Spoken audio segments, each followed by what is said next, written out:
Madam President, I share the view of my colleague from Missouri about the importance of the Keystone Pipeline, and have an opportunity, I think, over the next several days to talk more extensively about that and the importance that it has to our economy, to energy security, and obviously it's something that we think is about jobs in the economy, which is why there is so much support for it here among Republicans in the Senate, and I would argue I think there'll be a lot of Democrats as well. But, Madam President, yesterday Republicans assumed the majority in the Senate thanks to the overwhelming support of the American people. And we're ready to roll up our sleeves and to go to work. This week, President Obama is going to be traveling around the country attempting to take credit for the recent shred of economic good news we've finally seen after 6 years of economic stagnation under the President's policies. Unfortunately, all of the campaign-style tours in the world cannot disguise the fact that our economy is nowhere near where it should be. More than 5 years after the recession supposedly ended, Americans are still feeling the pinch. Wages are stagnant. Household incomes declined by almost $3,000 on the President's watch. The price of everything from health care to education has risen. And the President's policies have done nothing to help. In fact, the President's policies have actually made things worse, whether it's the taxes in the President's health care law or the energy tax proposed by the President's out-of-control EPA.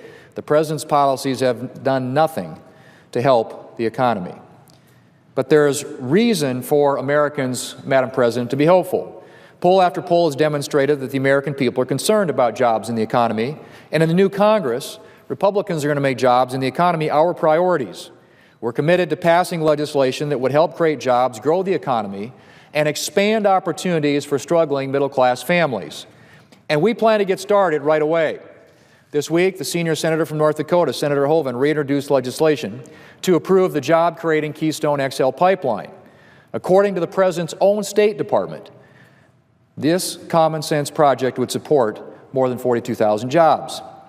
It would also substantially increase revenue to state and local governments, providing increased funding for local priorities like schools and roads and bridges. And I can speak firsthand to that, Madam President, because it would cross my home county, Jones County in South Dakota. And I can tell you the people in my home county see the opportunity to generate revenues that would help support the local school district in an area of the state which is losing population and having a harder and harder time keeping the school open. The pipeline has bipartisan support in both houses of Congress, and I'm hopeful that the President will drop his inexplicable opposition and finally sign off on this job-creating project. Republicans also plan to take up other job-creating measures that spent far too long languishing in the Democrat-led Senate. The Obamacare tax on life-saving medical devices like pacemakers and insulin pumps has already had a negative impact on jobs and the medical device industry. At a time when our economy is still suffering from years of stagnation, repealing this tax is a no-brainer. I'm confident that we'll have bipartisan support for this repeal, and I hope that the President will sign it. Republicans also plan to repeal the Obamacare provision that changed the definition of full-time work from 40 hours per week to 30 hours per week.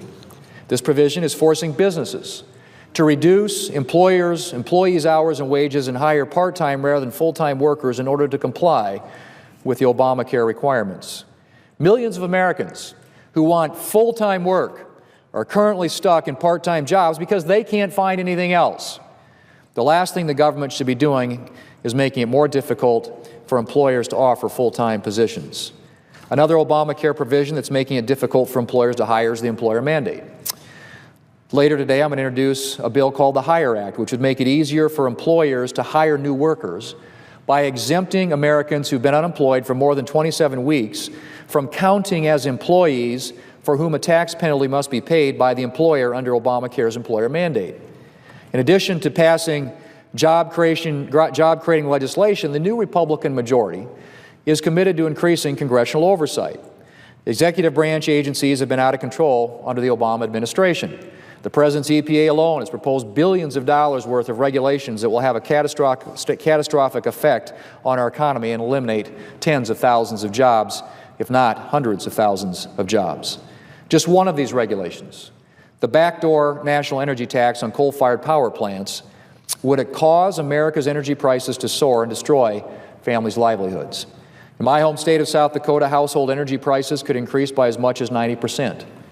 Well, in my state of South Dakota, with incomes, those with incomes below $50,000 a year already spend one-fifth, Madam President, of their after-tax income on residential and transportation energy costs, which is twice, I might add, the national average. They can't afford a 90% increase in their costs. What's more, this national energy tax would have almost no effect on our air quality. It would devastate communities and drive up energy bills in this country for nothing. Madam President, the EPA is far from the only federal agency to have abused its power under the Obama administration. Take the Obama IRS, for example, which targeted organizations for extra scrutiny based on their members' political beliefs. It's past time for Congress to assert its oversight authority and check the executive branch's overreach. While Republicans want to work with Democrats as much as possible, we won't hesitate to draw a bright line between Democrat and Republican priorities. Republicans want to address some of the biggest challenges facing our economy to put our nation on the path to long-term prosperity. That means doing things like reforming our tax code. It's inefficient, it's bloated, making it simpler and fairer for families and for businesses in this country. It also means reforming our regulatory system to eliminate inefficient and ineffective regulations that are discouraging job growth. Madam President, the Democrat-led Senate was pretty dysfunctional. The minority party was largely shut out of the legislative process. Bills were frequently written behind closed doors. The committee process was largely defunct. And too often, the Senate floor was a forum for partisan politicking rather than serious debate. And what was the result? The voices of too many Americans got shut out of the process, and the Senate accomplished next to nothing for the American people. Republicans intend to change all of that. Under Republican control, the Senate will return to regular order.